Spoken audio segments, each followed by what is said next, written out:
আরে শীতকাল আসলে দেখে নেব। হ্যাঁ, এই যে লোকে বলে শীতকালে স্নান করে না, শীতকালে কি ঠান্ডা লাগে, ওইসব ওইসব আমার কাছে কোনো ব্যাপারই না।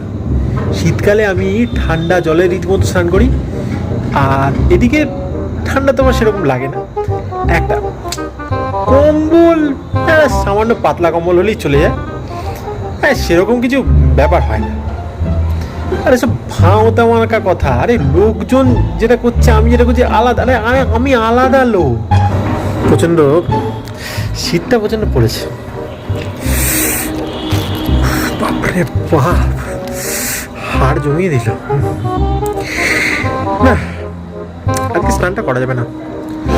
বলছি জল গরম করে দেবো নাকি? না না, জল ফল গরম করতে হবে না, স্নান আজই করবো। আরে স্নান না করলে শরীর কষে আরে যাবে। তুমি খেপেছো নাকি? বাইরে অবস্থা দেখেছো? আরে শরীর কষে যাবে তো। সে দেখা যাবে পরে। আজকে স্নান করছি না।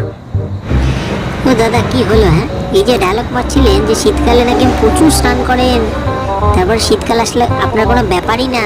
আমি বলেছিলাম? হতেই পারে না। আরে অন্য কেউ বলেছিল, আপনি আমার সাথে না, না, গুলিয়ে আপনি ফেলছেন। বলেছিলেন। শীতকাল সম্বন্ধে আমি কিছু বলি। আরে আপনি বলেছিলেন। আরে মশাই, শুনুন চান আমার এখন কথা। প্রচন্ড ঠান্ডা, জান তো?